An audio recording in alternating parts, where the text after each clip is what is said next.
Hey everyone, and welcome to REZOcast, episode 56. This is Lego, and I've got with me Hove and our resident Triton, the deceiver, the liar, what was it? The teller of lies. Teller of lies. The liar Triton. of lies. Yeah, and then I realized I didn't like that, and I wanted to change it because I'm the podcast boss. And we have Mana with us here, and also our special guest, Resolute's own Wendler. Thanks so much for joining us, man. Glad to have you back again, second time on the cast. So thanks for joining us, man. How's your week been? Oh, it's been pretty good. Just school, Fortnite, so nothing too spectacular. But how's your week, Lego? Oh my gosh, dude! I just barely made it back here in time because I was so rushed. You didn't make it in time. I did. Oh, that's true. I did. I was here before the majority of you guys. I feel good about it. Mana is on top of things. Let me tell y'all. Wendler was right behind me. We were in a game up until the last minute. Yeah, it was Destiny. We're like, we gotta go. Yeah. So I on the way here, my wife was like, "Do you need help with something?" And, while we were driving back, it's like an hour-long drive from Austin. And I was like, well, I haven't read the TWAB yet. And she was like, do you want me to read it to you? I was like, you don't have to read that. And she's like, no, I'll read it to you. Like, I've had a drink. It's okay. Like, I'll just read it. It'll be no big deal. And so she read it aloud and was like inserting her own comments. So if I think that something was in the TWAB that wasn't, she just might have made something up. I don't know. But Hove, how was your week, man? The week in general was fairly uneventful. The last hour has been good, and I'd like to tell a little story as to why. All right. Anybody who's watching live right now, maybe on the YouTube channel, you'll notice in the bottom right that the title of this episode is I Am the Captain Now. So, Lego... As anyone who's listened to this before knows that Lego is the hashtag podcast boss, and I'm the hashtag podcast Twitter boss. Well, Lego messaged me a little bit ago and said, I'm going to be there just as it starts. Can you do the hangout and everything too? And I said, am I the podcast boss now? And he said, as long as you edit it. In which then I tricked you, Lego, because I agreed. But now I'm the boss, so you're still going to edit it, because I don't know how. And it was also very fitting, because then I went into Mana's chat to see where the fuck everybody was. And it was him and Wendler both playing. And Mana, not knowing any of this, said, guys, I'm getting yelled at by the boss man. So he knew. It was like he knew. Oh my god. So thank you, Mana.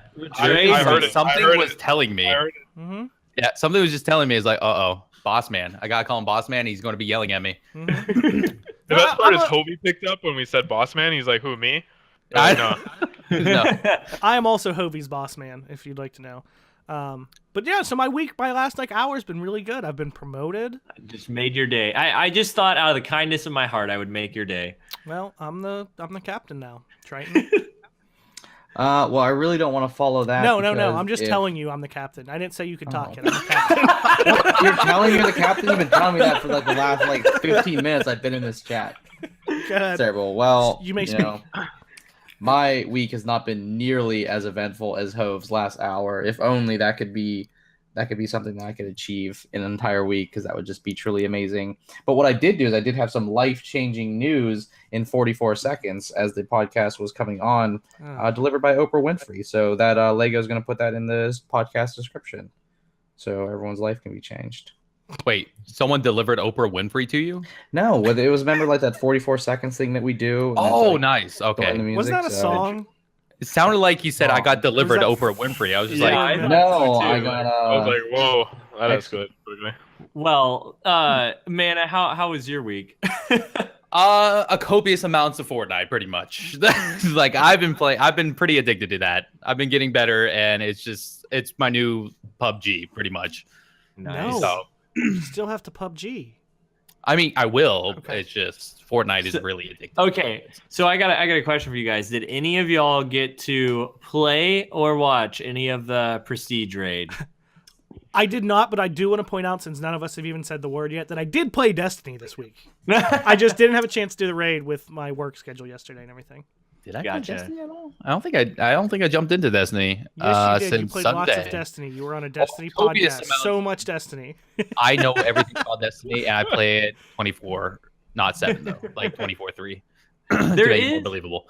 it with people like there are a lot of people that are kind of dying down from Destiny a little bit. People are saying the lull is starting to happen, even though Prestige mode just came out. Just for people maybe that aren't raiding and stuff like that, people are kind of getting their regular rhythms of like if you play trials every weekend or something like that. And for me, that's kind of been my thing. Is the weekend is like okay. I can go play trials, and that's how it was in D1. And I find myself to kind of be getting in that rhythm in D2, but in like a good, healthy way. Like it's like, oh, I'm gonna come do this, and I play this, trials card or two, or play with some friends just for fun, and it's like good. It's fun. I'm not ever mad at the game or anything like that. I'm just having fun.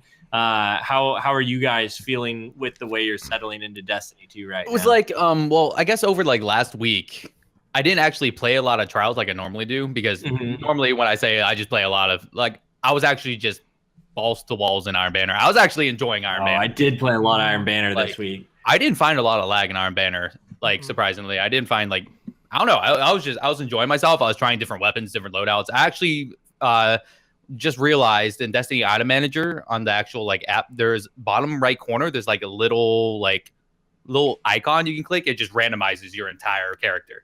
Oh, that's awesome. It just takes everything from your vault or on your any character, literally anything in your Destiny Item Manager, and just gives it to you. And I was like, this is fun, and that's what I was doing. I was just grinding out Iron Banner. Yeah, it's like this is the best new like stream thing to do all of a sudden. Just please, someone ask for the randomizer button. Yeah, just switch things up. Just every game, just click it and give me something new. There are some bad combos that I had. And I'm just like, oh boy, like some of these weapons. I think like you were saying, it's kind of starting to die down for some people. I don't know if that's exactly the word you said, but basically the gist of like that. Finding rhythms than dying off. I didn't mean dying. It's just like dying down, like the hype. Well, it's settling in, and I think it's really like there's a lot of divisive opinions on the way it's working out, but I think it kind of goes to what they've said to us before, like you don't have to play it all the time. Like you can jump on and play it with some friends, and then you can go do other things, and then you can play Iron Banner and then Trials, and it doesn't have to be a 24/7 game, which I think at first it definitely still needs some tweaks. I think everything we've said before is valid, but I'm kind of settling into that a little bit because I think we were just so used to playing nothing but Destiny for the better part of 3 years that it's just kind of finally like you're letting go. It's I'm like, kind of it's in okay. mindset. I can do other things. I don't really want to. I have a lot of PvE things to still do that I want to do them. It's just PC releases right around the corner. I'm just like, it's it. I'm just going to wait. I'm just not going to like jump into the rest of the content that I still have yet to do. I'm just going to wait until PC and just do it all on there. So that's why I'm kind of not like having that in Fortnite. I've been kind of playing a lot of that, of course, but at the same time, just like I don't really want to jump back into Destiny right now because PC, I'm going to be going hard again, right around the corner here. I do think also like PUBG and Fortnite are sorry, Wendler, just real quick. They're just really good, like addicting games that are easy to pick up and put down quickly. They're not big time investment games, and they came out around this time, and they're popular right now. So I think that's a big part of it too. Yeah. What I was going to say was I think the huge issue right now is as returning players, we're going back into the same rotation of things that we've done for 3 years. So to us, it's boring and it's repetitive. You go reset, Iron Banner, or reset, raid, Nightfall, trials. And it's the same thing we've been doing for 3 years. But if you count the new player, which I'm not arguing for the casual versus non-casual or anything, just a brand new player who is new into the game, it's still fresh to them. Because if you think way back in like Destiny 1 when we jumped in, a lot of the things, it was the same repetition. But it was so fresh to us where we aren't used. Like now we know how to grind. We know how to maximize our time in the game. We know how to capitalize on everything possible, play through all your characters. Like there's like that one app, I think the Dim guys put out today where you could type in your name and it'll tell you how long. I've already played the game like 272 hours. Like I honestly can't tell you, like I don't think I ever did that in a Call of Duty game in a month. Like I would have like 9 days played over maybe the whole year. So there's a lot of time, and I think one thing that might freshen it up is if we get new events, which is all way out in the future if that's the plan. But is it though? We don't know. Yeah. That's what I was saying. Like whether it comes or not, but So what you're saying is for new players, it's still fresh to death. yeah, like new player coming in, like you're like, all right, That I gotta wasn't a serious go. question. I just wanted to say fresh to death. You just want to say- He was just really excited to see No, that. I do agree with you. Yeah, and I think too that we've talked a lot on this podcast in the past 2 weeks specifically about like the grind and the things that we hope for and want for, with like whether that be seasons bringing rankings or some sort of like progression. We talked a lot about progression systems basically, and that's one thing I think we're all in agreement. Like, oh man, I really wish it did have this, but like I'm still enjoying the game without it. I just wish we had reasons to go and do things. That has been a reoccurring conversation here for sure. Wendler, how are you like feeling? We haven't had you on since Destiny 2 came out. Like, how are you feeling about the game in general yourself right now? What are the things that you find yourself loving to go to in Destiny 2? Currently, my plan has kind of shifted to just getting guns that I don't own. So there's like a few viced weapons. There's a few like I got to get the anti-OP back. Oh, so because good. I deleted that a long time ago when I was power leveling. I don't have one. You know what makes me sad? The last What? day I played, just I can't remember when's the last time I played. I finally got the minuet. I've still yet to use it, and now D2 PC release is right around the corner. I'm just like, I finally just got Minuet is it. too good, man. It's so good. But pretty much, yeah, it's just been like weapons. Like Sundays, I do help with Hovey for like trials. But otherwise, like it's kind of been like I've just been slowing down. Like I've been playing like a lot of other people, just different games, because it seems that's the path that they've given us as, I guess, hardcore players. Yeah. To just, go enjoy other stuff while you have it. So that's pretty much what I'm taking. I'm just in hopes that the DLC, which it's already been somewhat leaked as to what it is releasing with, I'm just hoping there's some viable content to kind of pull back for a little bit. Another thing I kind of mentioned too is, which kind of just deals with the grind. I hope in the future, if they bring in a new vendor, that you can't get weapons, for example. I hope that vendor's weapons is through that vendor and not across the board 5 different places. I think one of the like biggest getting things that everything killed- from everywhere. Yeah, because like I think one of the biggest things that killed the overall grind of the game was there's a lot of loot. Like there's a lot of people who are like, oh, there's not that much loot. There's a lot of loot, but the issue is like if you look at Scathelocke, you can get Scathelocke from the EDZ, you can get it from like Titan or Nessus or another planet, you can get it from Gunsmith, you can get it from Legendary Engrams. Like it's all put in one big pool, and I hope that they just kind of restrict the pool to that vendor. I do agree with that. I But guess I don't know, but I don't think it'll be a vendor. Like if they introduce a new vendor thing, they'll do Yeah. it for them. It's either going to be a change globally for the game, or it won't be. You know what I mean? They're not going to introduce Yeah, a new vendor yeah. and just do it for them. But I get what you're saying. Yeah. I'm with that for sure. Also, Lego, I really like your But- shirt. Oh, thank you. Yeah, I just came from a fancy dinner. Our guitar players leaving our band, and so we were like giving them a send off sort of thing. I'm So that's showing why I was a everybody little- on stream. Do you want to stand up? No, I do not. You gotta listen to Boss Man. You know what else I makes mean, me what sad? if I'm Oh. in Nana's Captain now. situation Captain and I said don't stand have up. any pants on? Like I gotta protect myself. Who so. wears pants? What are pants?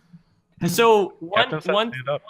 one thing that I've been thinking about with we got PC coming out soon, and I know there's just something about PC that I never even considered before, and that's because I don't own like a gaming PC, and I was just like, well, maybe I can rig my laptop to run it in this certain way, and I know you can, and so I was like, man, it's optimized so well. Why don't I just do that for the release date? And then it occurred to me like I'll have Destiny on the go, like I can like play it, like just bring a PS4 controller.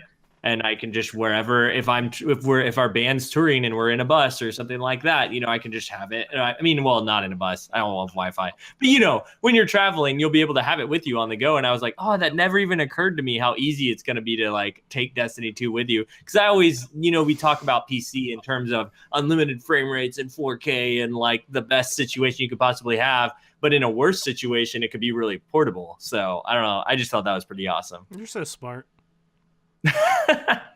He has points though. No, I was serious. Yeah, because you can pretty much, I mean, from the beta, you could run it on, like a baked potato if you wanted to. Yeah, It exactly. was optimized really well.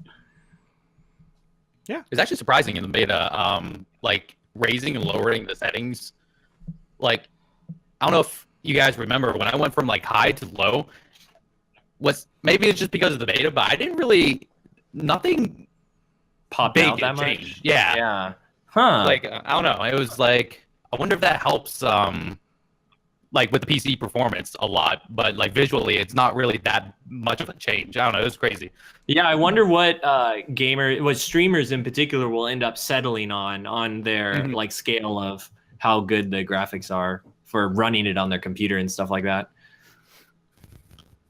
Are you guys I was going to probably be messing with the settings like immediately. Like I think I'm going to start low because I still haven't figured out my dual PCs. I've been playing too much. I can think of some settings you should mess with right now.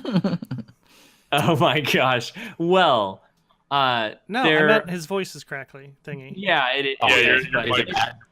It's only in the stream. It's not going to bother any recording stuff. Oh. Can I jump out real quick? Just sure.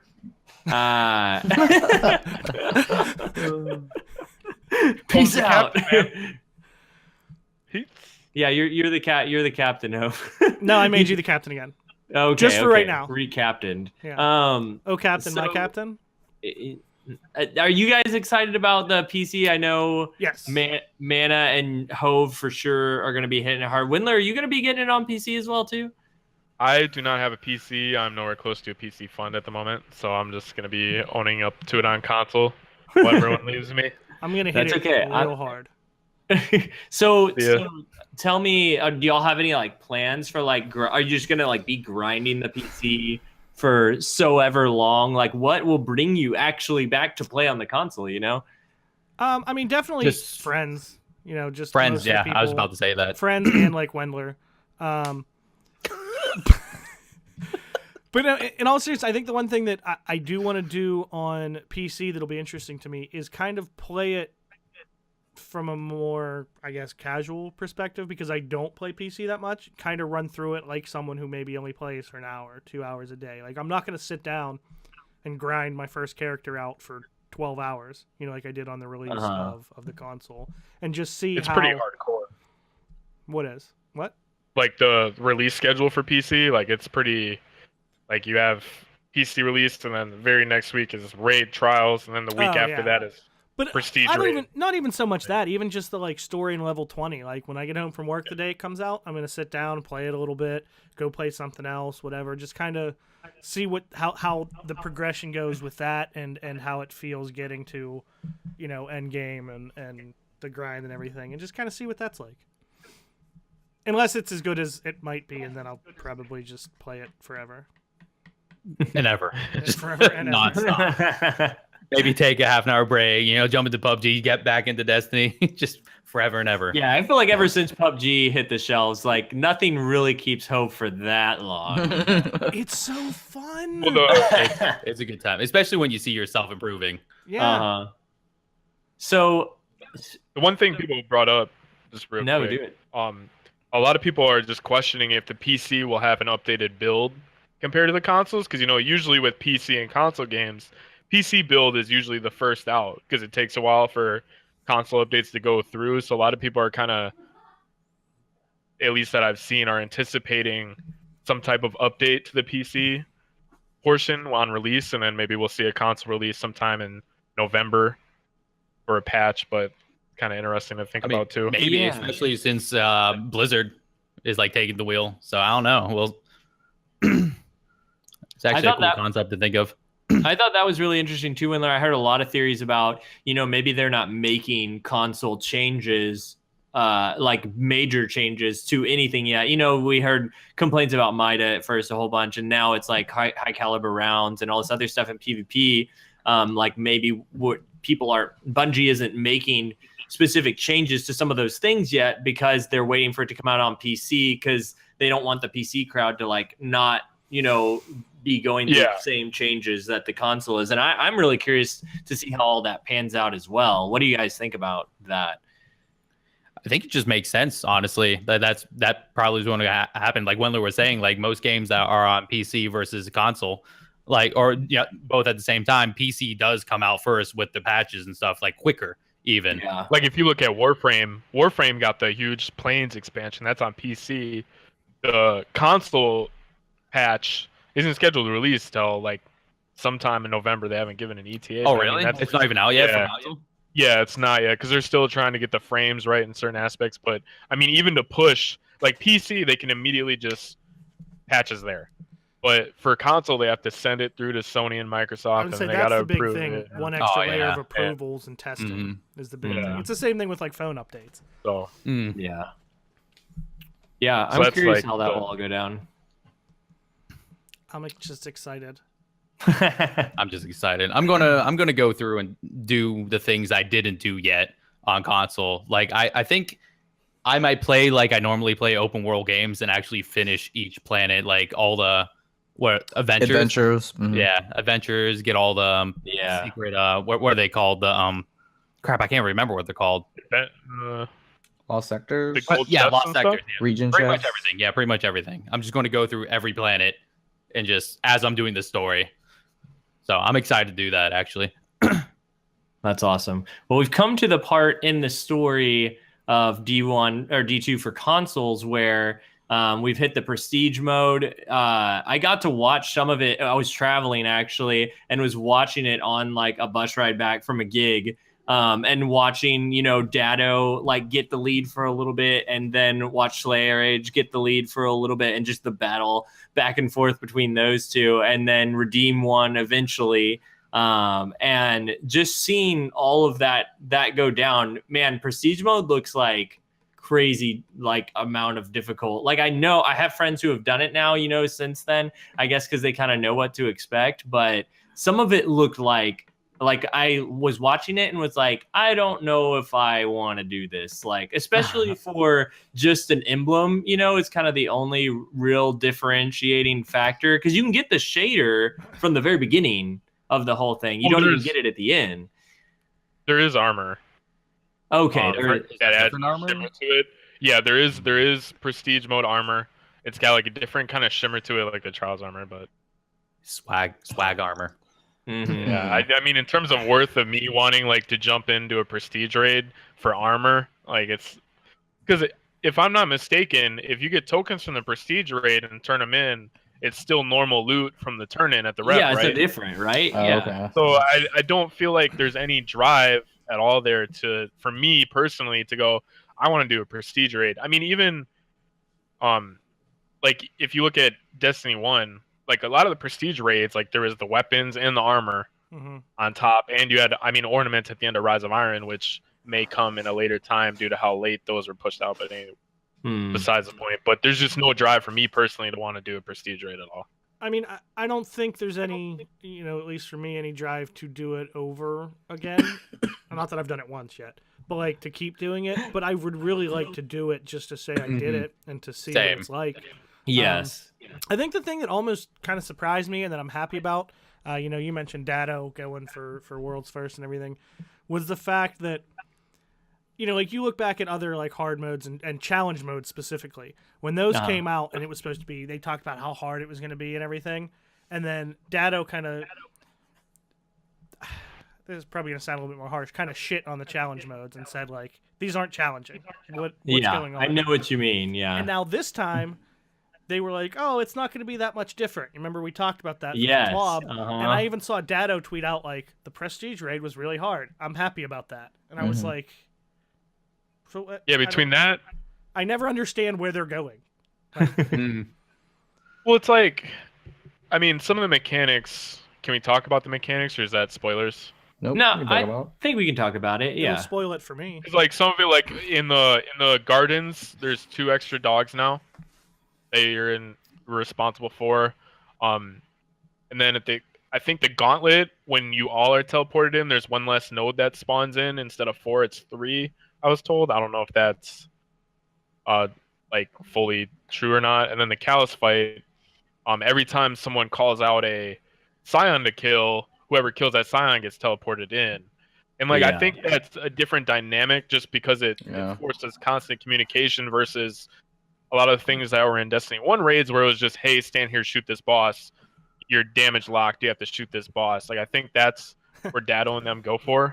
Well, Well, it was like more. I mean, that's the mechanical thing or adding elements. It's not just no one die this time, or Yeah, 'cause, although like, I that's think how a the lot of it was revive in token's 1. different too, right? Like if you die, you give up yours or something. Is that one of the additions as well?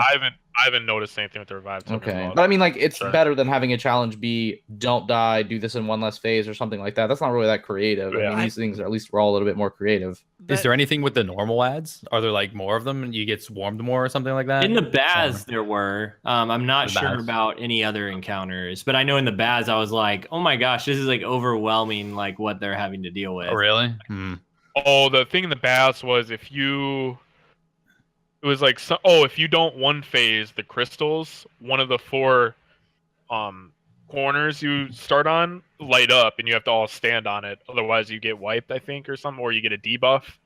Something along those lines. Yeah, you have to do it real. Yeah, there's some ending mechanic. Yeah, and I remember because the teams that progressed really fast just one phased it every time to go through it.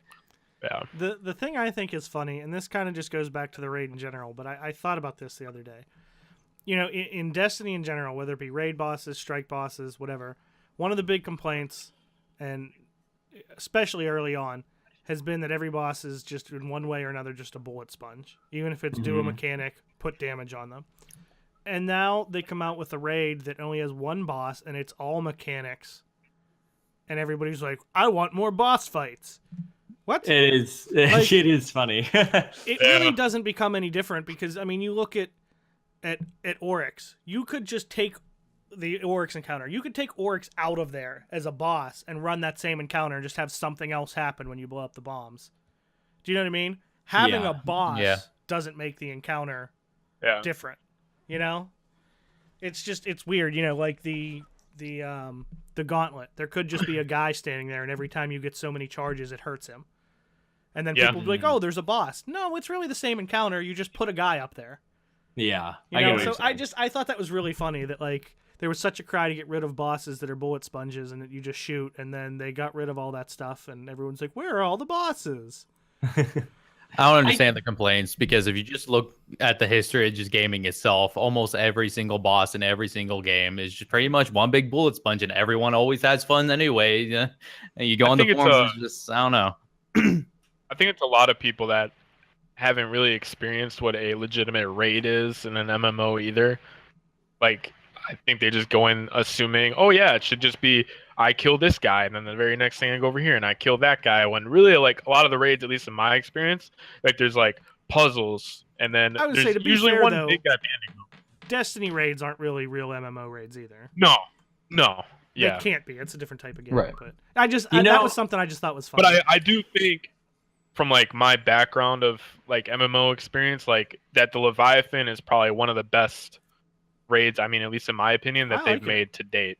Yeah, and just with the flow of everything. So I want to clarify too, like before I said, like, man, I don't know if I want to go in there for that. Like, it's also what Hove said too. Like, it's like, man, I do want to go in because it's fun. Like, I had a lot of fun doing the original mode, and so I'm excited to go back in and try it. Just initially, I'm like, oh my gosh, this looks so hard, but I'm sure it'll get easier as time goes on and we figure out like the best strategy for doing things, and then I can go in and master that. But I just wanted to point out real quick too that secondly, your comment, Wendler, about it not being like other raids in other games and stuff like that. I had someone who had played raids in other games sitting next to me on the car ride while I was watching the prestige mode raid, and I was like explaining to him, okay, they need to do this next, and this is what they're trying to do in this room. And as he was watching the screen, he was like, and he's like plays shooters and stuff too, just not a raid shooter. And so he was watching and he was like, oh my gosh, dude, this is so complicated. Like, how do you play this game? Like, it looks so complicated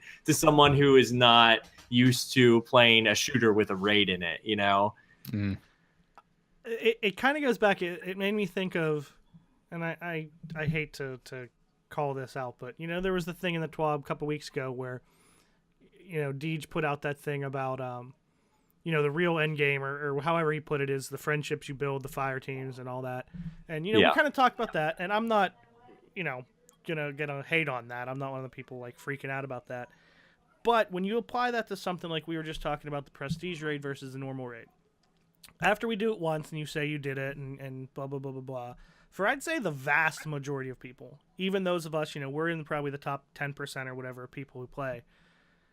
Yeah, it's friendships, and we've talked about it's a community, it's playing with people.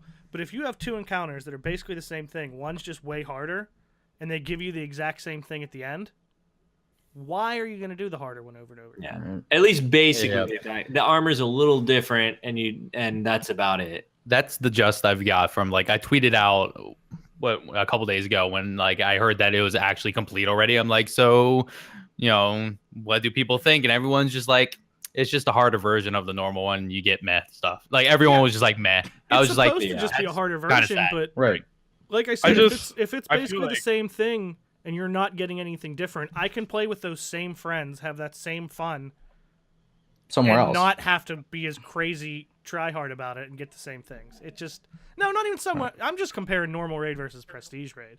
I just don't see a reason to keep doing the prestige raid at this point. For a couple weeks now, I think we're pretty much hitting on the fact that they've done a lot of great economy changes. There's so many things that do immerse us, but I think they've missed in some ways, admittedly, on getting right in terms of the incentive to keep playing. And I think that goes back to kind of my point a couple weeks ago. Well, it can't have it both ways. If you're trying to engage a broad audience and you identify that audience as not wanting to do grindy things, I mean, you're going to miss pretty steeply on maybe some incentive to play at the end for the top 10%, as Hope just mentioned, that type of stuff. And Marcus just put in chat that once you put shaders on the armor, they're exactly the same. Yeah, I figured. Okay. Well, it's I think one of the biggest things that's kind of unfair that a lot of people are bagging Bungie on is they're going off what the live team did in year 3, which the live team, when they were working on everything that happened in quote-unquote year 3 with the live updates, that wasn't being worked on for Destiny 2. Right. And a Kotaku article, I think, came out today, and it kind of brought into that a little bit. I mean, it was mentioning other things, but people are like, well, why don't we have ornaments, or why don't we have strike scoring? It's none of that was being worked on. Yeah. For D2. They were focused on D2. So, hopeful. I'm sure that stuff will return because of how many people like strike scoring and everything. But it's almost as if no matter what Bungie does due to this current spot, they can't. The community is just gonna be like, this isn't enough. This isn't enough. It's one of those things that, as much as I want them to have more stuff, because I think you can make it easier to get to endgame stuff, to get to level caps, and still add stuff for people who want to keep grinding.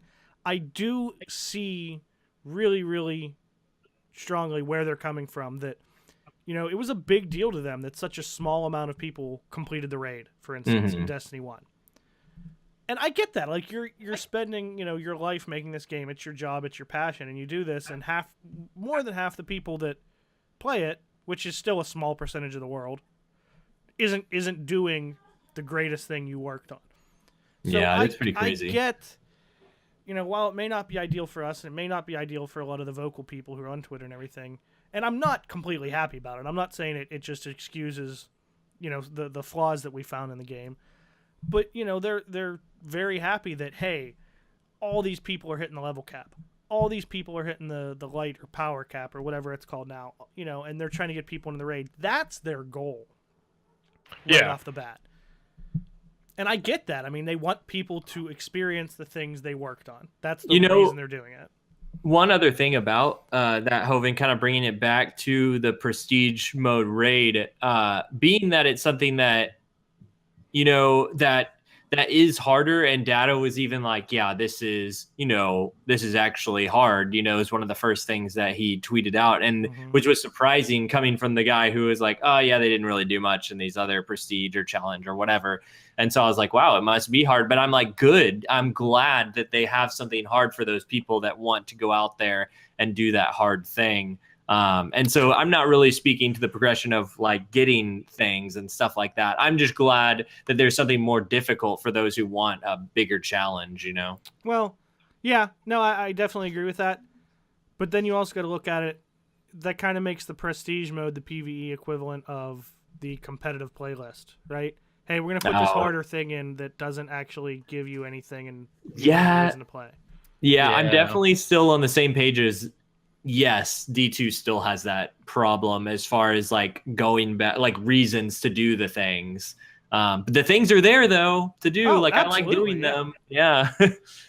That's, I mean, I still, base game, it's still light years beyond Destiny 1, and there's still going to be a ton of improvements. It's just, There's still a lot of things in D2 that were greatly improved that people asked for from Destiny 1 hmm that people always love to ignore because people want to bring up the Mhm. negatives that aren't in the game, not what is improved. Yeah, they're always So saying it's- how like D2 took so many steps backward, but it's just like, but there's a ton of things that they actually did improve on though. right. Like, Well, I mean, read a lot of people's... First of all, just like look at campaign and how amazing it was compared to D1 campaign. Just that itself, Yeah. Right. And man, that's what I was gonna say. If you go back to some of these people's, feeds, Twitter feeds or whatever from a month ago, and you scroll exactly what they're saying, it was nothing like this, right? It was, this is great. Thank you so much for getting this campaign right. Thank you so much for making these economy Yeah, changes. there's these logistic- story, thank you for Yeah. that. Music, the praising it. But I get it now, like what we're talking about. There really is lacking. It might go back to what Wendler was talking about, how maybe us all like coming from D1, just grinding it for hours upon hours, that we're kind of burnt out and we were maybe hoping for a bit more. And D2 on the endgame grind is, I guess, lacking in a sense that what's going to bring me back to grind, out this certain thing, so. And that's kind of where, I mean, it doesn't. It's really understandable, both sides. and that's kind of what spurred the question for me last week. This isn't something I want to get into deeply, but it popped in my head last week during the episode. Can they do, whenever it may be, say 3 years from now, Oh yeah. That can was they interesting. do a Destiny 3 that's still story mission strike PvP raid? Do you know what I mean? It's the same formula, which is fine for a second game, but like I think Mana, you even said it, or no, it was Wendler. It's the same thing we were doing in Destiny 1, so we feel a little burnt out. You go to a Destiny 3. What you can finish. Sorry. I was just saying, that was pretty much it. You go to a Destiny 3, and if it's the same thing again, no matter how amazing the story is, no matter how amazing the guns and stuff are, you're going to be doing the same thing. And that's not a Bungie problem. That's not a Destiny problem. That's a just human being doing the same thing over and over. We love the game too much, and now we got our fill of the content, it's just... Yeah, that's more hypothetical. It's way too early for us to hypothesize about a Destiny 3. Oh, yeah. But I do think that's something that I hope they're going to think about moving forward. I mean, that was something during the community discussions last week that I proposed to you guys and Briar, as like my own question coming out is, do you think some of the things that we're seeing and the ease in which we're obtaining these things is based on their factor of what they perceive as burnout among incumbent players, right? I mean, that's exactly where, we're talking about, we knew the track, we knew all the things to do. They probably had to have known that too, segueing into what does that mean for Destiny 3 and what do you have to do where do you go from here? Because do you go back to really grindy, really RNG, all those roles? I mean, I don't know. I don't think that's kind of it. I don't want to say that's an admission of we didn't do this right, but it seems like you can't go any easier, right? So D3 can't just be, you can't take another factor of burnout and be like, oh my gosh, you can hit the level cap with like a 2x booster that we'll all give you if you pre-order or something, right? That probably can't be the case. So it'll just be interesting. I don't know that will be the case. There will be pre-order boosters and all that well, stuff. But like, or Pop-Tarts or whatever, but one of the biggest things people want to bring up right now is they're like, random rolls will fix the end game. No, it won't. Like, I hate to be that guy that stand out there because there's a lot of people that think that, but let's just hypothetically say, let's say random rolls come back. Eventually, you're going to get the one roll you want because of how much loot that they hand out, even if it was minimized to like 2 or 3 rolls, whatever. And what happens is you stop. Like, I think the DCP, like Tefty and Holtz brought it up on the podcast last week, where they're like, IS Lunas. People say grinding for an IS Lunas endgame. How many IS Lunas did you get Lego in 2 years after taking King? Yeah, exactly. Like I got like one. I've gotten really great gotten 2 in 2 years of just PvP. Because I didn't really touch raids that much. I mean, I think everyone here maybe got 2 or less IS Lunas if they're lucky. Like, that's not a grind. That is not something you should want to jump in. Sure, it's like fun, but I'd say It's like- it is a form of grind though, because that is you're working towards something, but you're never guaranteed it is the problem, I like guess. if they It's give a different type of grind. Well, the Yeah. problem is if Like, they if you were ever, to compare for it no to- matter. Go ahead, Wendler. I'm sorry. I was just gonna say, if they compare it to like a strike, like let's say they give the Pyramidian boss a gun that will drop, and let's say like he'll drop the gun at 5%, like that's something that's I think more viable than playing PvP with a huge loot pool, hoping you get this one thing that has this one roll at this percentage. Yeah. I just think the issue, you know, man, like you were saying, it is a grind, but it's something that you maybe aren't guaranteed to ever get.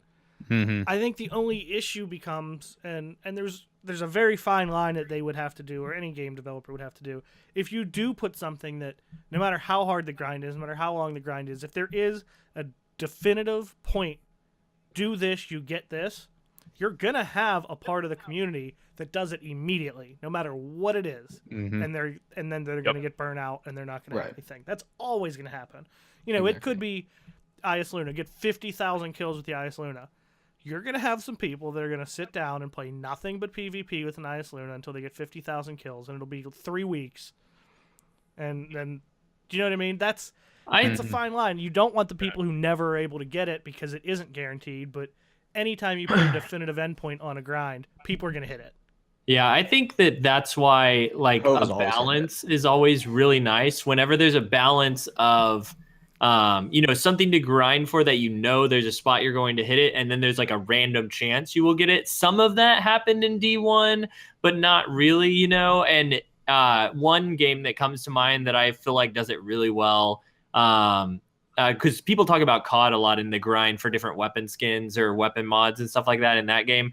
But Uncharted, that series, Uncharted 4 in particular is the one I'm thinking of. When you play that, if you play with a specific gun, you get points for that gun to put on different mods, and then later on different skins, and then you get hero like kits basically for it that are like the all-time, like these are like some of the prestigious things you can get basically, and these can drop randomly from like basically the equivalent of like what getting an Eververse package is now. Every once in a while you'll get one or something, and a hero mod might drop in there, and you don't have to grind for it anymore. But other than that, you have a set goal that you can go to get. And I would like to see like really long-term stuff like that in Destiny 2. Yeah, like you can go off. I was just saying, what would you think about... Now, when I had this conversation with someone, and this thought came to my mind, it was things led us to this. And thinking it just out of here, it may sound a little crazy just out of the blue. But for a grind that's achievable, but not, too easy, it would still be kind of RNG, but at the rate we have now, I think it would be okay. And going to, because we talked briefly that Luke Smith said, hey, what's going to make that 10th Better Devils that you got worth something, make it different? What would you think about, and like I said, this is coming completely out of the blue, whereas when I had this conversation it was worked up to, but so say there was something, okay, maybe every 10 Better Devils you get, or 20 or whatever number seems to make sense, Yeah. and you have to keep them. They would have to change the way they do your inventory, but that's besides the point. So say for the first 10 Better Devils you get, you can then like cash all them in, kind of like you're doing now, like when you delete weapons, get weapon parts, buy mods, yada, yada, yada. But like maybe you deleted, you turned these 10 Better Devils and cashed it in for what you were able to do, and there was, instead of having completely set perks, it's kind of like before. Do you remember how each tree had like on these weapons, this perk tree can roll these 5 perks. This perk can roll these 5 perks. It then allows you to pick a perk in each tree, and then for the next set of perks, maybe you have to get 50 Better Devils, and then there's 5 perks you can pick from. So that you can like customize your own Better Kind Devils. of customize basically. your gun. A but way they're of still- randomizing Yeah, it, like- But they're still, so all the Better Devils are the same off the bat, okay? Mhm. Or they don't have any perks, or whatever. But like, say the 3 perk nodes, each one has 3, 5, 2, 10, whatever, different mods or perks that can go in there, and that allows Bungie to limit them and test them and not be crazy, but it gives you a reason to find your 20th Better Devils, because then that'll allow you to unlock your second and change that perk or whatever. And it would allow you to customize things and give you a way to grind for it. Yeah, one of the things I was thinking actually the other day was if let's say I'll just bring up Strike Boss Loot again. So like, let's say for example, you kill the Pyramidian boss and he drops just a base level Imago loop just for sake of and in the end perk tree, for example, there's 3 open slots. Now, this boss can either drop the Imago loop or he can drop one of 3 legendary mod components or even the mods itself, which maybe one is a PvE perk like Firefly, maybe one is a PvP perk, and maybe one's just kind of a in-between perk. And that way you can continuously like have incentive to farm this boss over and over again. And then maybe you get something, you take it to the gunsmith. Oh, okay, I can make Firefly. And then you can put Firefly at the end of your Imago loop. And it kind of holds it in. It kind of mixes with what you were just bringing up. Because they can have set perks for these strike-related guns. And that way they kind of just set in and you can just pick like, all right, I'm going into PvP with this Imago loop that I grinded for. I'm going to switch off Firefly for opening shot or whatever perk you want to throw in there. And then it would kind of bring incentive almost back for you to farm strikes. You'd have something to work for on the gun. Maybe you can even fuse it with Hove, your idea where maybe every 5 you get, you go take it to the gunsmith. All right, you have this Firefly perk for your gun now. I think with like a system like that, along those lines. plus the added system of like turning in tokens to level up whatever faction and reaching certain tiers of level, that you also get just like simple cosmetic things as well. You know? Like what Like Fitzy and trials. Dado I wrote really. Oh, go ahead. about. It was just what Fitzy and Dado wrote up about Iron Banner.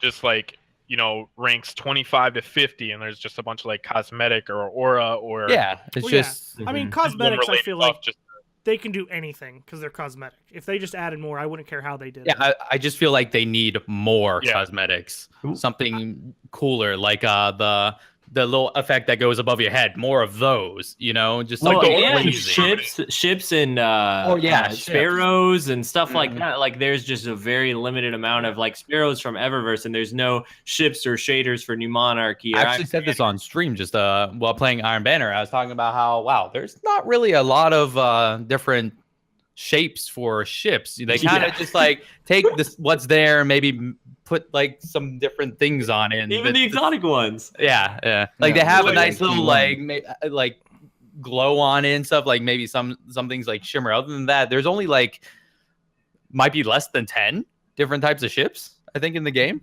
I just, I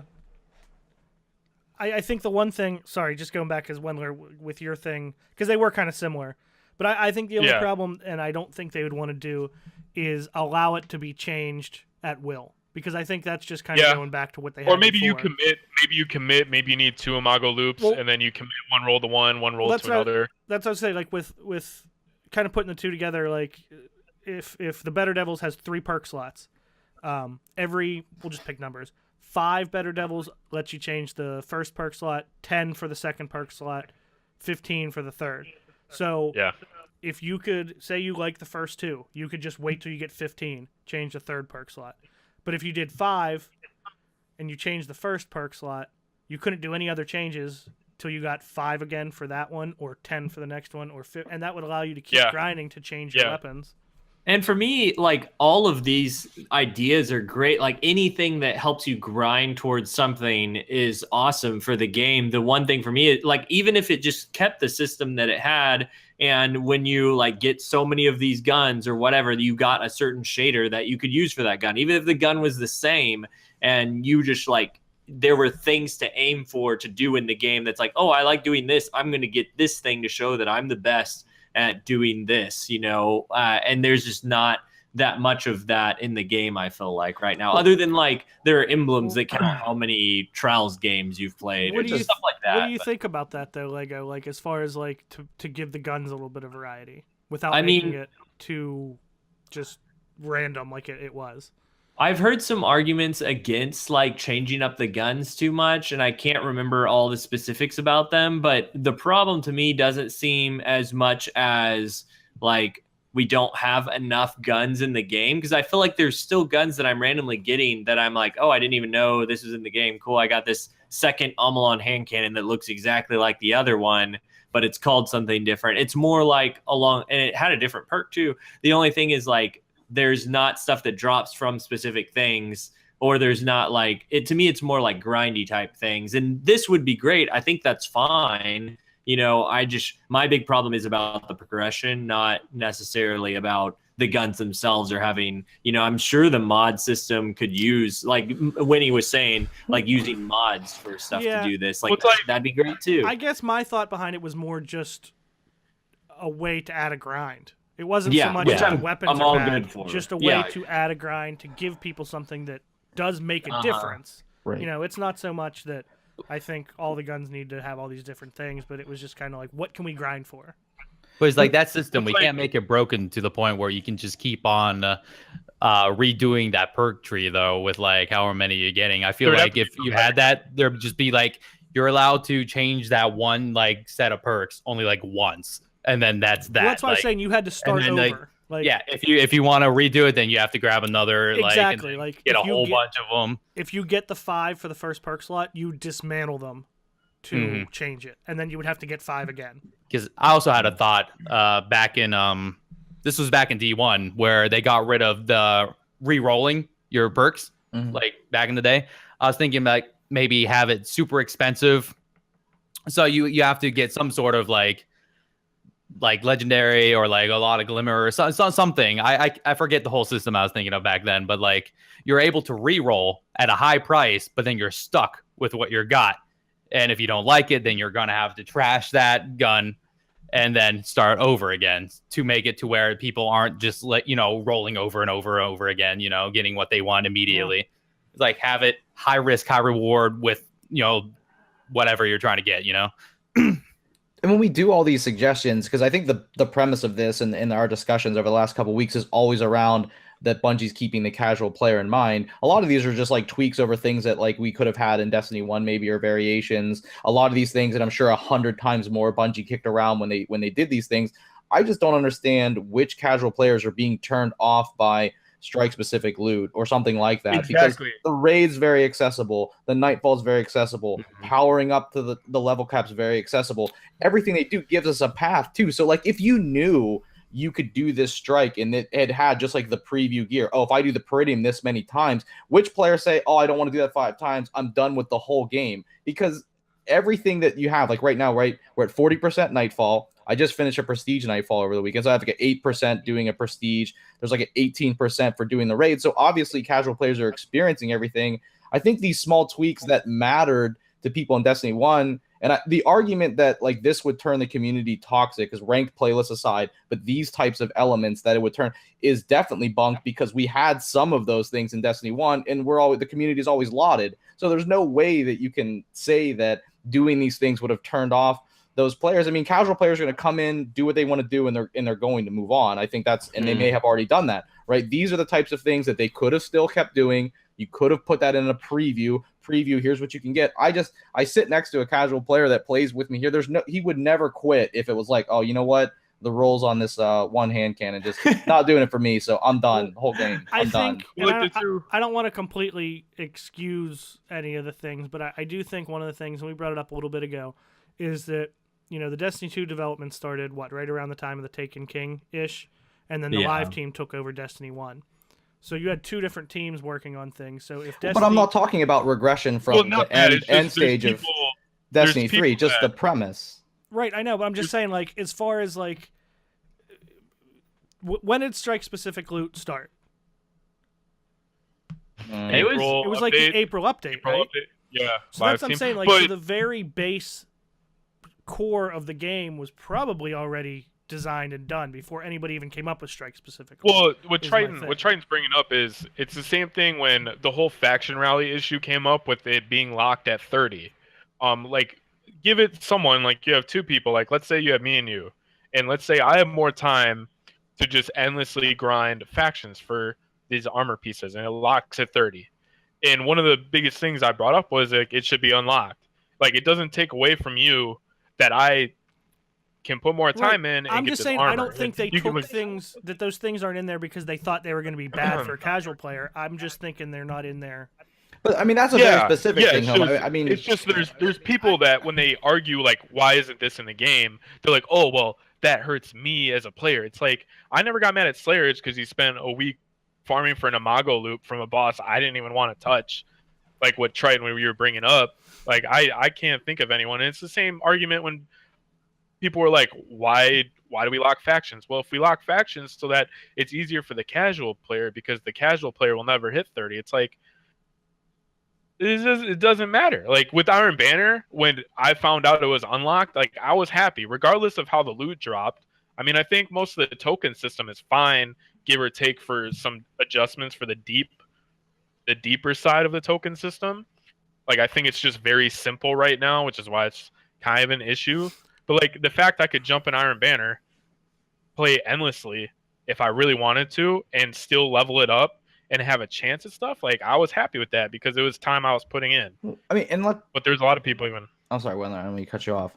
But I mean, like, I No, love you're about faction specific or strike specific loot, but like RNG random weapon rolls. I don't know if that would get somebody to quit. I mean, that was in the game from That's an a balancing issue. It's got to be a balance and thing. other Yeah. things too, though. Like, there's things though that when we think about, this will create toxicity or that's going to create like divisiveness in the community. I'm not sure that all of those things necessarily do.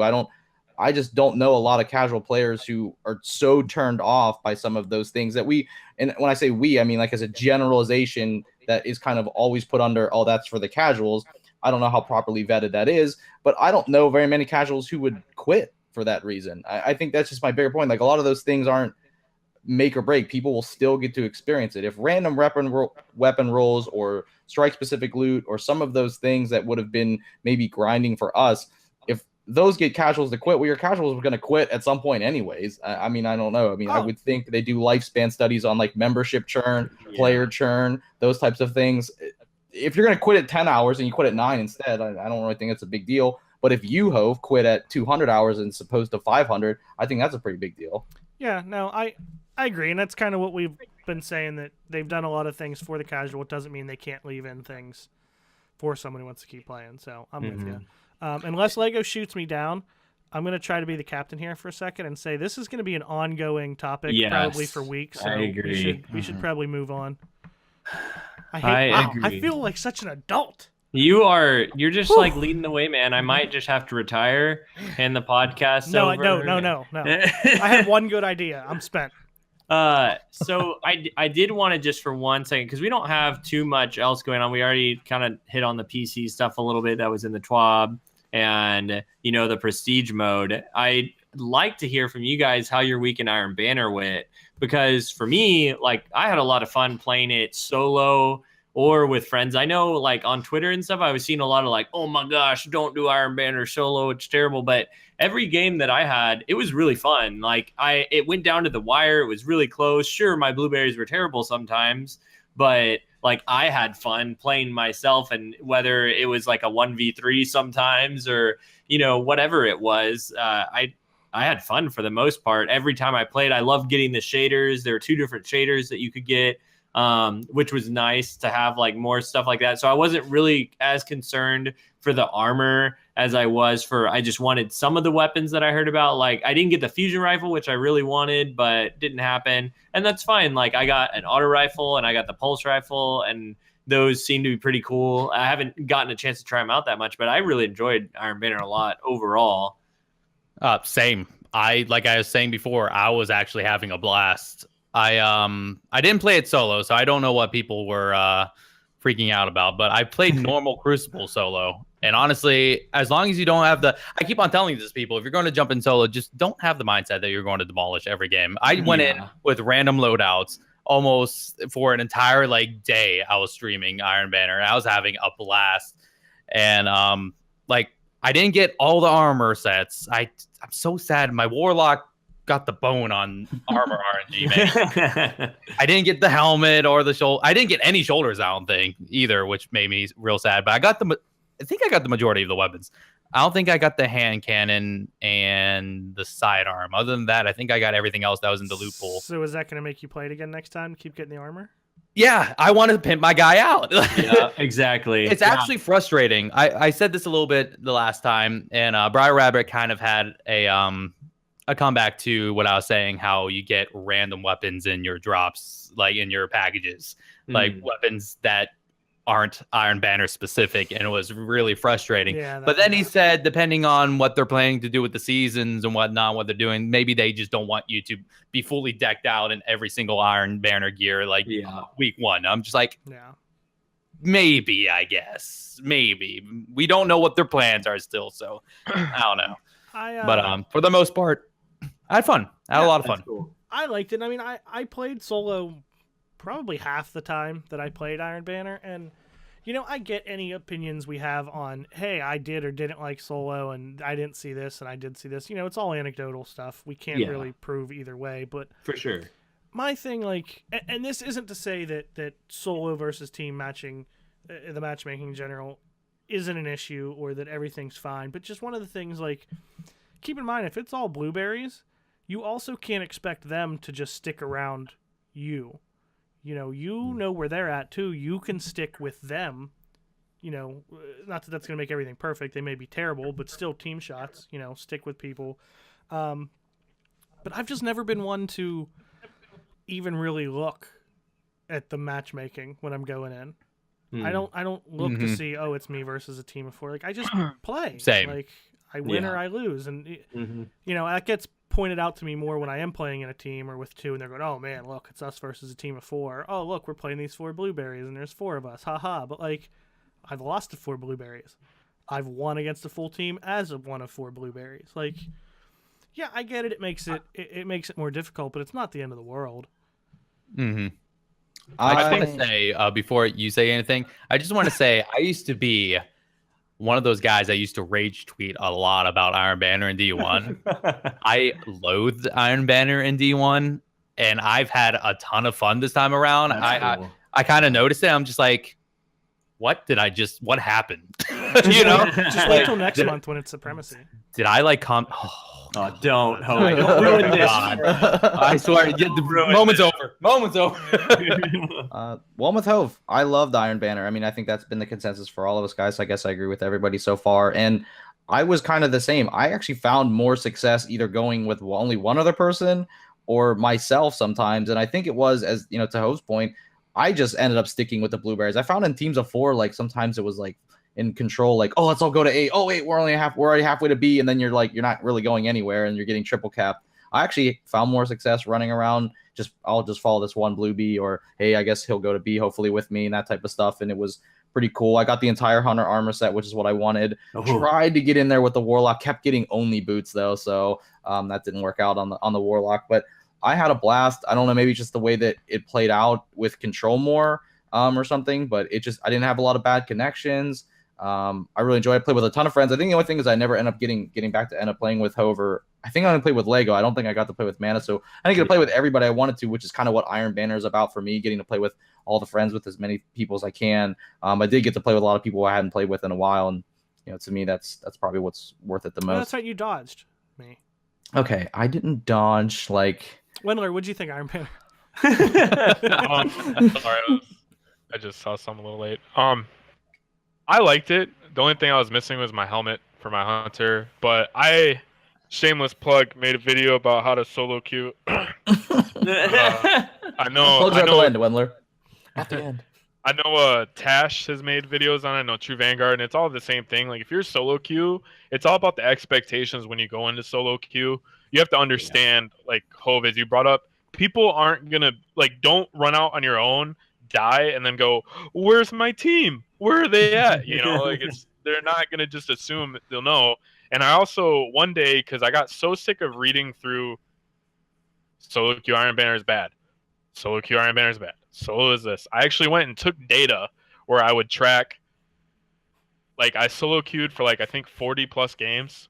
And every game I wrote down, like, my efficiency, if I matched a duo, a triple, a 4-man stack, or if I had a team. And I ironically did worse when I matched a 2-man team, like just a duo, than when I matched a 4 stack when I was solo with 4.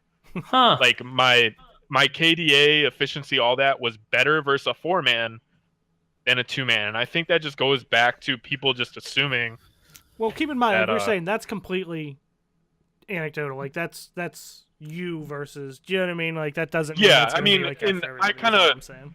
Yeah, and I like tweeted out, I'm like, it might be because I'm a better than the average player. It might just be off the luck of matchmaking that I ended up, because like I wasn't winning games. I was winning maybe 30%, 30 to 40% of the total matches over the time period. But Can I just clarify something? Yeah. During this point you've been making, in the last like minute and a half, did you just A, plug your own video, B, compare your video to one made by MTash and True Vanguard, and then C, talk up your above average PvP ability? Did you just do that in like 1 minute? It's like I can't. And by the way, above average, not gonna those were say your I'm bad, words, but- not mine. I know, like, I'm not gonna say I'm the best player on the planet, but I mean, very easily Neither someone am else. I. I'm like, not you going to can- say you're the best I player. know. on the Well, planet either. well, it's just. You I don't got think it's Gunga dying in egotistical chat or right now. anything, but Oh my god. I mean, don't think it's overall, you egotistical guys, like, to say I that. feel Like, I like think it's being honest based on Iron playtime Banner and has everything.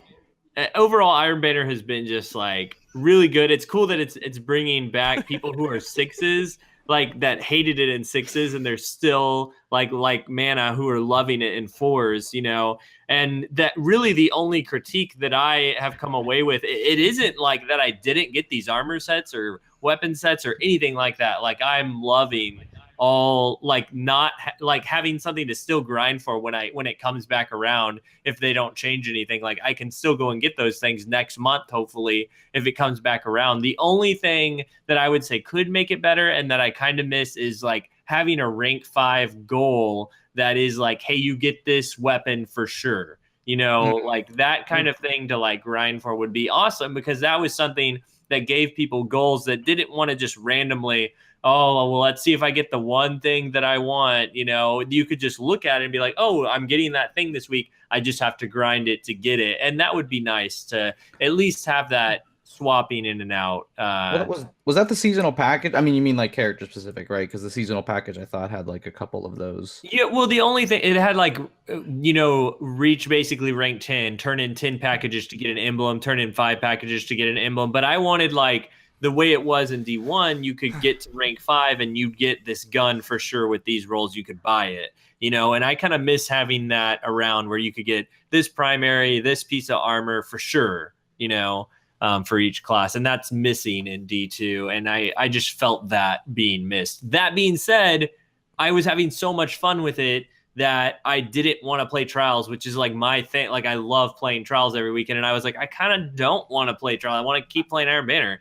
To your point about the packages, though, I don't think that would work with the set rolls and the loot system we have now.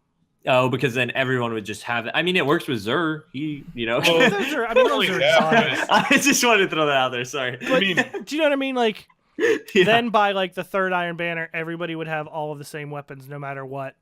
I don't know. It would take like 6 or 7 Iron Banners for that to happen, which I think is enough. They should switch it around after that point anyway. If it's been, you know, 7 months and we still have the same gear, right? Well, I my mean, issue is with the token system. Like, for example, if you look at Iron Banner in year 1, where you had 2 set weapons, like if I already had gauntlets and I already had the weapon they were selling, I didn't care enough to play Iron Banner. And on top of that, Yeah. you grind to rank 5, and everyone wants, you know, post-game rewards, but the post-game rewards are always matched what the vendor sold, which is fine in case you couldn't play the whole time. That's but true. with the Iron Banner now, with the token system, you have the freedom to get something else. It's no longer like, for me personally, if I got to rank 5 and I turn in a bounty and it's RNG, like, oh, you got rockets for the 5th time, that's your package for this week. Now you got to wait a month. Yeah. And then you turn in next month and you turn in, it's, oh, here's another rocket launcher. Like, I think this gives you more freedom, which is why I was saying earlier that I think the token system's fine. They just need to, I guess, add more complexity to it to give it depth rather than just have it be endless turn in. I really like that. I'm glad you said that, because that puts a new perspective of it for me. Like, as far as like being able to get all these different things, it sucks that there's still not something to progress for, but I do like the way it is now that you've phrased it that way. And it's like, oh yeah, I got this auto rifle and this pulse rifle, whereas before I would have only got one or the other, and that's it. So that does make me feel better about it, the way that it is now. Which could add to why I like the before system. Honestly, it gave me an ultimate goal to get whatever he has, and then next month a bit different things, and it kept it going. If they're going for a seasonal, like a season where hopefully maybe I'm hoping that maybe different seasons have different loopholes. That would have worked perfect. I think like 4 months, like 4 different Iron Banners. You get 4 different occasions where you get different loot to finally get everything together. I don't know. I think that would have worked really well with if that's what they're doing with the seasons. But I do also see what you're talking about as well. So I kind of like, I don't know. Now I'm just like, what do I like? What do I like? I don't know. I'm confused now. Well, I think a lot of the times the reason people would lose interest in Iron Banner and hate it is because you invest this time into, let's say, Control for a week, and it sucks, and then you turn loot in, and then you get something you don't want. Whereas now you can kind of just jump in. But I think part of it too, people stopped playing Iron Banner because after dealing with all the lag in D1, they broke a controller, and then they couldn't play any more Iron Banner that week because they didn't have a controller. That's true. Speaking of seasons, though, tomorrow. Yeah, tomorrow. Dude, I'm super excited for that TwitchCon announcement. I'm ready. I need news. I don't think it's going to be what I hope it's going to be. I'm not setting my expectations up to the point where I'm just like, switch up coffee or switch up, oh my God, I have this stuff. I'm just going to be like, I'm here, I'm ready. My body's ready. I'm hopeful. I don't want people to be disappointed because I think the word season to a lot of people automatically makes them think like Overwatch. Type of seasons, and I don't think it's gonna be anything like that. Yeah.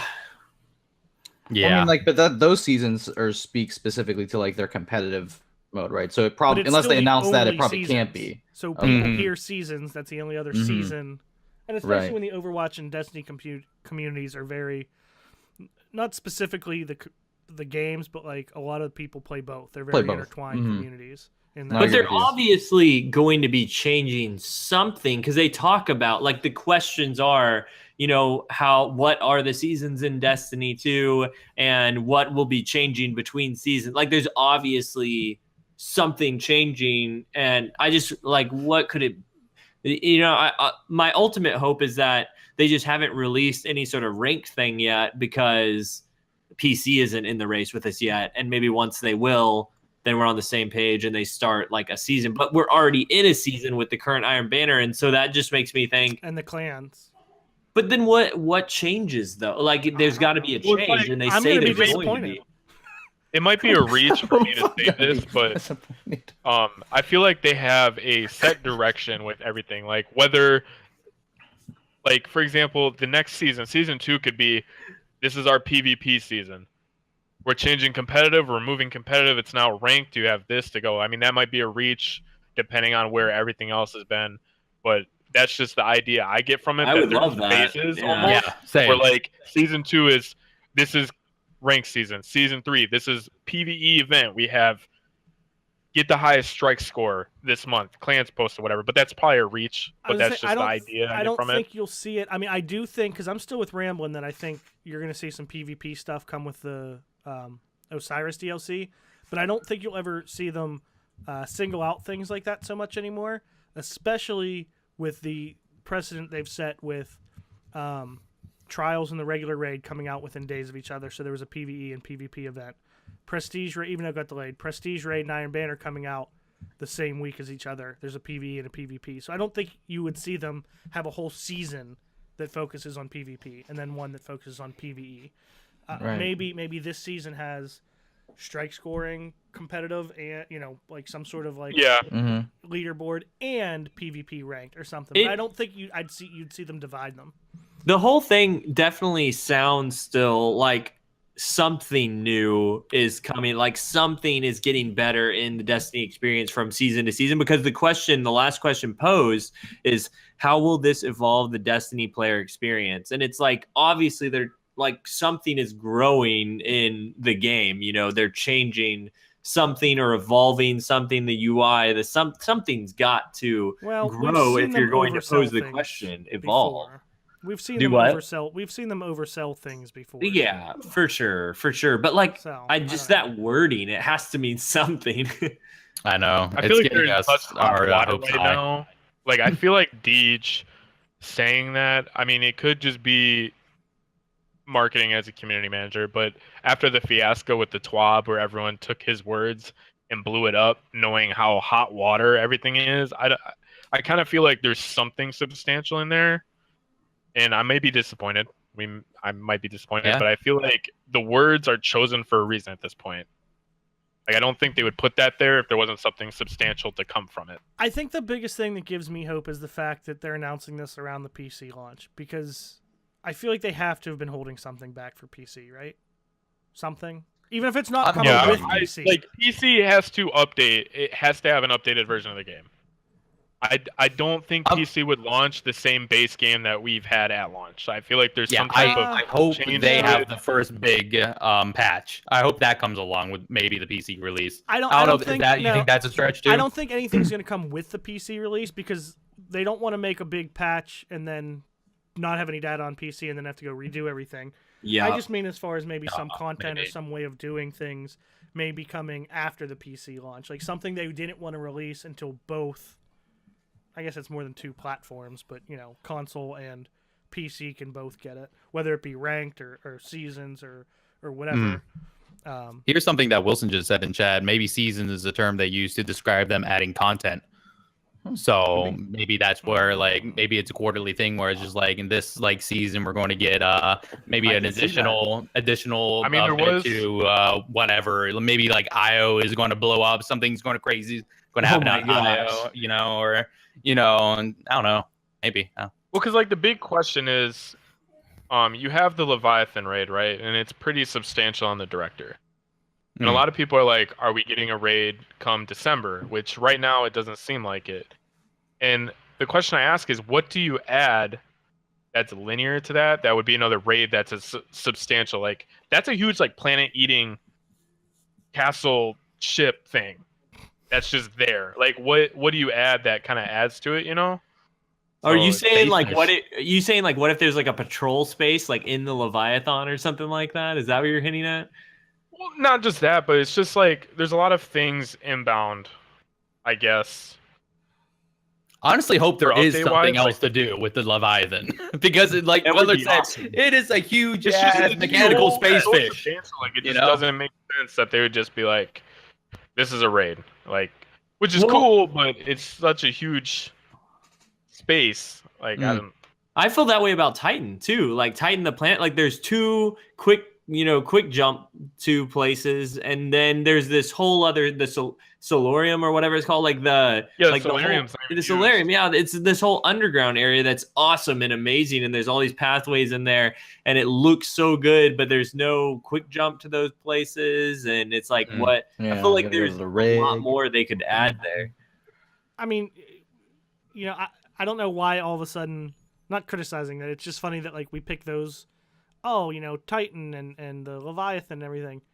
We've spent the first two games in one area that you can run around in 10 minutes on the entire planet of Earth.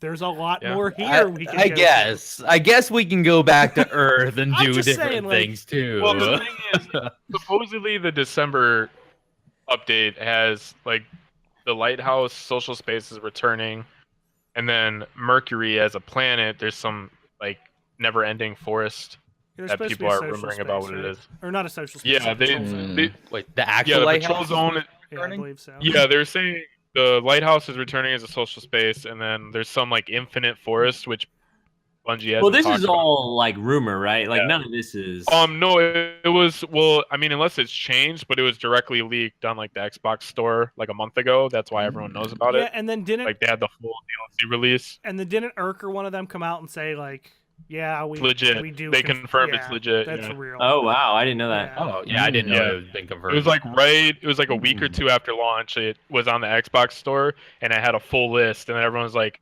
what is this? Is this real? Blah blah blah. And then they came out and confirmed it and said, yeah, it's legit. So Dang. I mean, things Well, can change too, but How do y'all feel about jumping to some community questions? Do we have to? I don't even like Wendler. No, we gotta ask Wendler some questions. Just kidding. I love Wendler. I know. Just look at his face. Look at this picture. You ready? Can you guys see this? I just wish you guys could have seen them. I wish you guys could have seen them in Tampa next to each other in the car when I was in the back seat. Them just blabbering back and forth, yelling at each other. That's pretty much. Well, What only was the mainly jazz? Hove yelling at Wendler, and Wendler what just was the saying jazz thing we whatever. were doing that you guys had on? I don't Vine? even know what was What was the happening. what? What was the video thing You were we were playing doing jazz, in the car? and We Wendler were was playing, like- oh, we were jamming out. Some It's violins. like- All right. Anyway. Good time. Bromance. All right.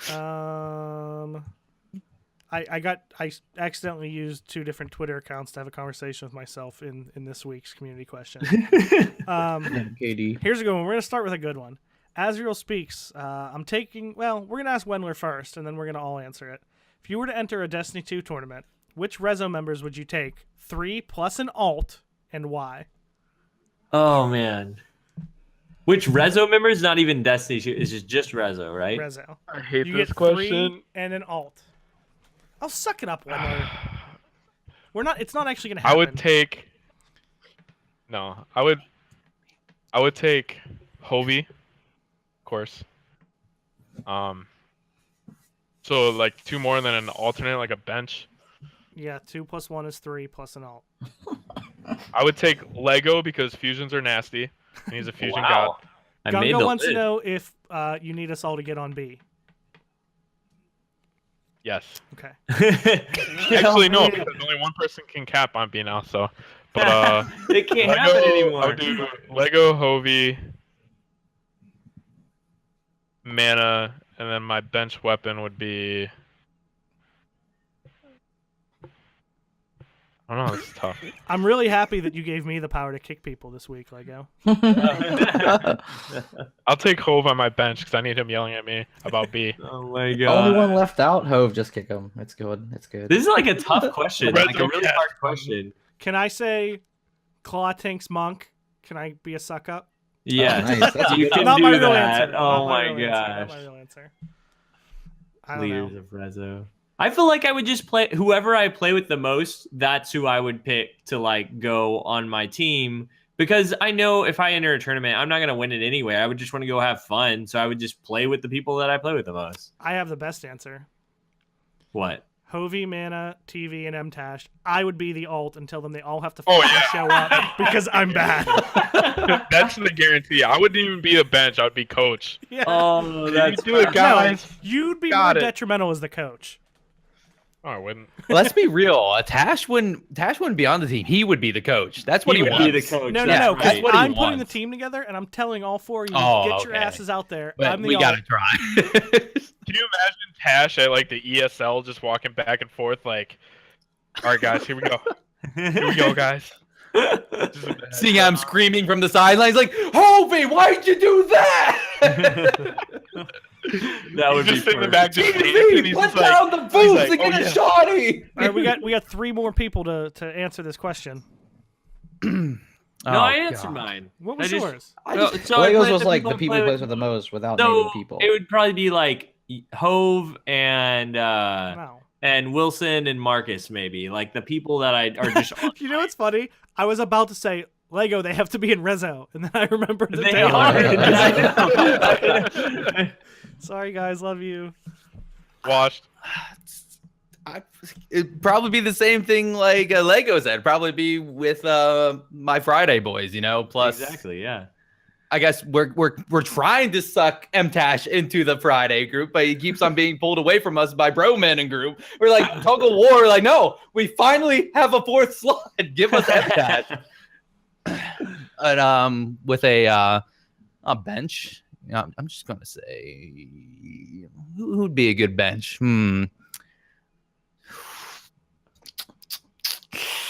God, I don't know. Oh, do you I know don't who know. I'm gonna? I didn't say a bench. You know who I'm gonna throw in for my bench is Kinway, Tim, yeah, Ken was really every good. time that I play with him, he like just destroys everyone, and I don't even do it in Destiny 1 or Destiny 2. I can't like anytime I play with him. So I'll he's grab my bench. Expat because I miss him. I do miss Yes. Expat. Expat, come back to me. Come back. Spot will bring the candies from New Zealand over. Bring us candy. We'll bring alcohol. It'll be a good time. Triton. I would do 3 of the people that I haven't played with yet, at least because I haven't played with a lot of people. So I'd like to, Oh, that's cool. at some point, play with everyone in Rezo. So anyone like I haven't played with Girl Scout or I haven't played with Anger. a lot of people either. I haven't It's pretty played bad. with Catch yet. So a lot of the new people. So yeah, anyone that I haven't played with yet on the clan, I'd love to play with. All right. Next question. It's from Gungasaur314 for Mana. She wants to know who's hotter, her or Emma Watson. Sorry, Emma Watson came first. I'm sorry. This is true. Sorry. It's just like Hermione for life. Also, her accent. Yeah. Sorry. Accent, yeah. She knows. She knows the answer. All right. For Wendler, what do you have to say about the allegations of Crazy being the best trials partner you ever had? Also, you're cute. Kai is probably. It was really weird how that happened. So like I knew who he was due to like the whole Farcog thing. We ended up matching against each other in sixes one day, and then one day I got home late and I just messaged him like, "Hey, can you help me do cards?"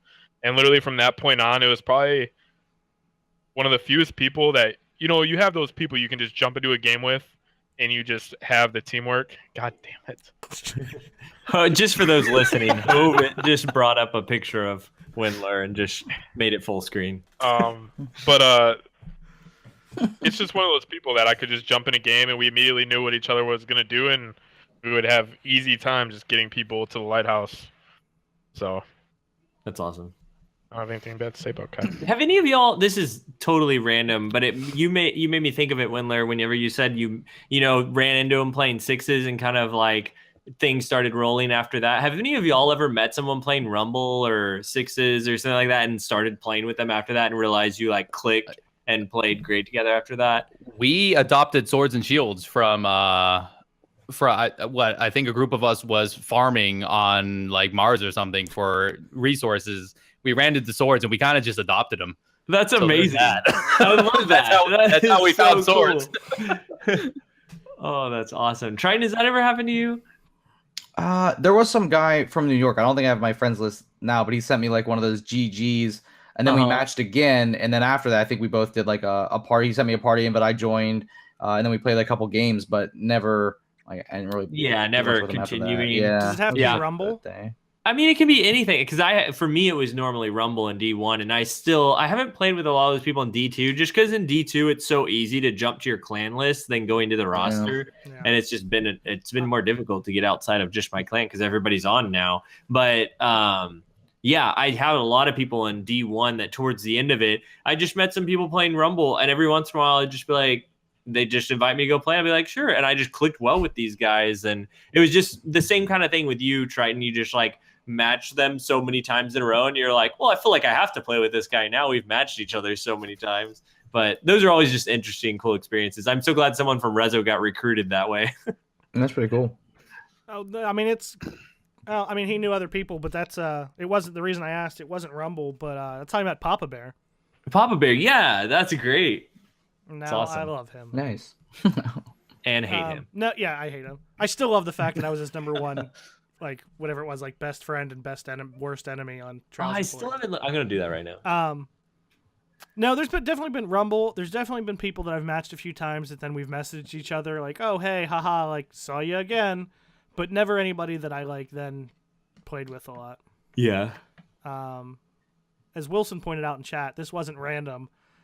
But me, Marcus, and Wilson all one time before we really knew each other just kind of talked in chats like, oh, we should play a Trials card. And it was Last Exit. The first week it was Last Exit, and we were just gross. And like Wilson said, it was love at first sight.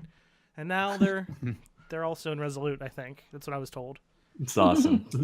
That's what I told you a few minutes ago. That's what the rumor is around the street. That there's new Rezo members. Yeah. Weird. I'm sorry, what did you say? God. So, last question. from Dr. Hyde. Is that Dirty Root? Did he change his Twitter? I think it's Dirty Root. Yeah. Okay. Is it true, Wendler, that you actually got runner-up to Lego Lay Flash in the sexiest Rezo member contest, asking for a friend of a friend? No, that is not true. What gives? We're gonna pull up pictures. What gives? I'm sorry. Did you say we're gonna pull up pictures? Oh man. Wendler, I why do discovered you that have in a the picture of me selfies. modeling on your phone? Oh I my don't god, that understand. You picture put it in of the Lego. selfies. Oh What's my going god. on? That's actually my background. Yeah, on my Yeah, phone. I my blew it up into a poster. Oh I thought my I'd let you know on gosh. stream. Okay. Well, before Lego ends the podcast, I have to ask, since Wendler said it, and I've been burning asses for like 25 minutes now. Wendler, when you did your 40 samples of game data, how much data mining did you actually do? And I'm curious because you said you wrote down your efficiency. Did you plot by any chance your efficiencies over a regression line to determine whether or not that had any correlation to deal with wins and losses? Because you say you only won 30% of your games. I'm fascinated by that because I think that's a huge part of matchmaking. So I'm wondering if you found any correlation. Did you do any R-squared analysis, and was the correlation above 80%?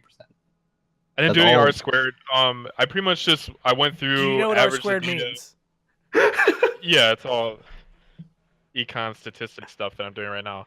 Pretty much what I did was I tracked every game.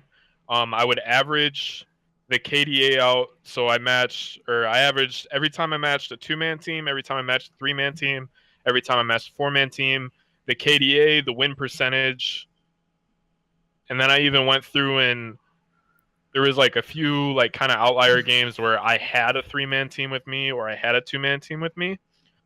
And just I can't remember what I did with the sheet, but from what I remember, actually, I think I still have it on my phone. Ironically. Man, you couldn't even get me to do this in school, and yet he's just doing it for the craps and giggles. I know. Like, what? Yeah, Who I is did this? pictures Hey, again. Fizzy or So something? Straight up When I 50 the matched- crap out of this. 4-man team, the average score differential between that was less than 2 points. When I matched a 3-man, the average score differential was 17 points. And against a 2-man, the average score differential was 22 points. So the 4-man games that I played were the closest games I played during the whole Iron Banner. My highest win percentage was against 4-man teams, which was roughly like 40%. And then games with a 3-man, the average score differential where I had a 3-man on my team was 4 points. And then the only positive score differential I had was when I had a 2-man team with me. And it was a 20-point score differential. My between that. gosh. But That is interesting though, and it honestly super interesting because I think. Oh, sorry, Lego. I'm go gonna Triton, stop go nerding Triton. out. I want It's like you to finish Destiny Tracker put out when they talked about how they did ELO. They used a big part of like Nate Silver's formula, which like factors in like margins in terms of like determining your ELO, which is huge because Nate Silver was a big part of like predicting elections. It's like how it kind of became big with like predictive analytics.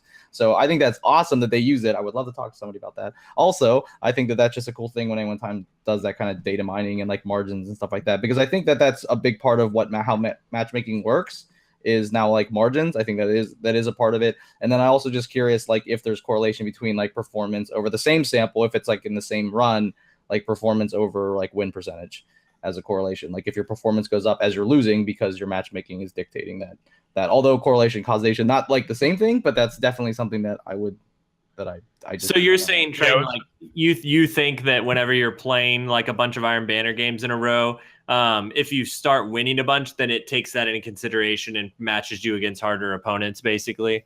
Yeah, I'm just like wondering, like, can you test to see if like matchmaking factors in like how good you're doing that day, as opposed to like maybe like your average numbers or things like that. Like if there's any type of like, like not a seasonality curve, but something like that. Like yeah, you probably need to have like a lot of games to test that. I feel like I would have to, get like probably another 50 games on data set. I mean, you should do that, efficiency Wendler. for You the should go do day that. was- Let me know. Go get 50 more games in. I gave him homework. That's my end game.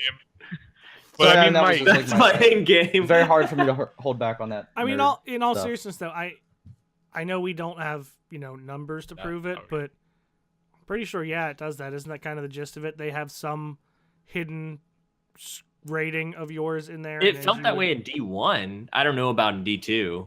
Well, it just depends on. I mean, early in Whether D1, you're it talking felt that way. Like skill-based or you connection win. based.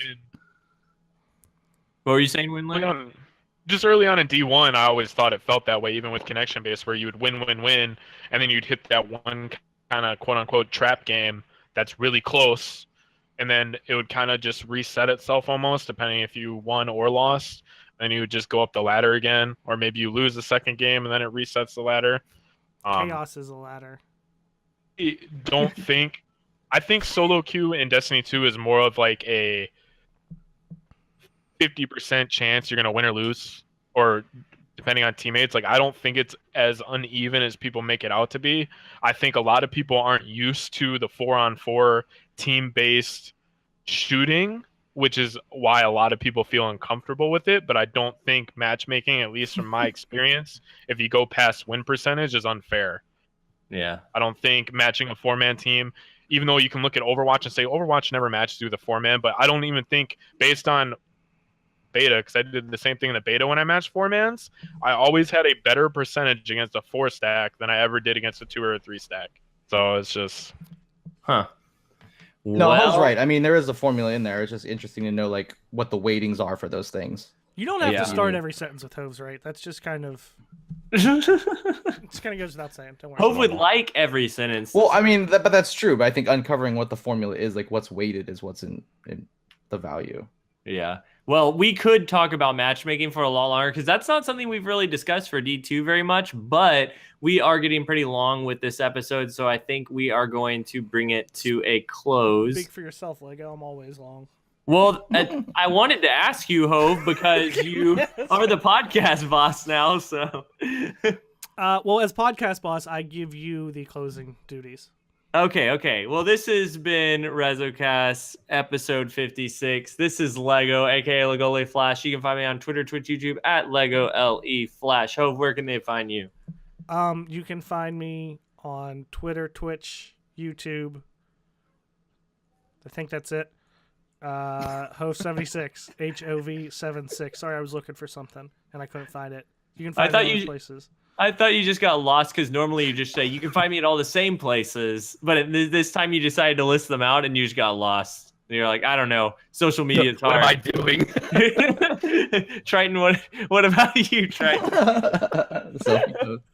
Yeah, all the same places.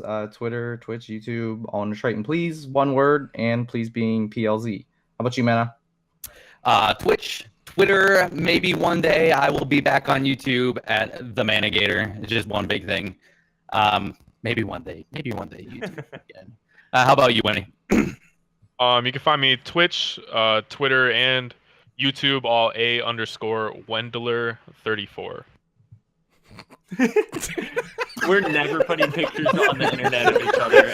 Remember when Lego banned us putting like hats on each other? Oh my gosh. Well, thank you for listening, everybody listening live here on Twitch, listening on YouTube, or on your Apple or Google devices. We really appreciate it. If you feel like leaving a review, we'd really appreciate that as well. But until next time, everyone, GG. GG. GG's. Always read.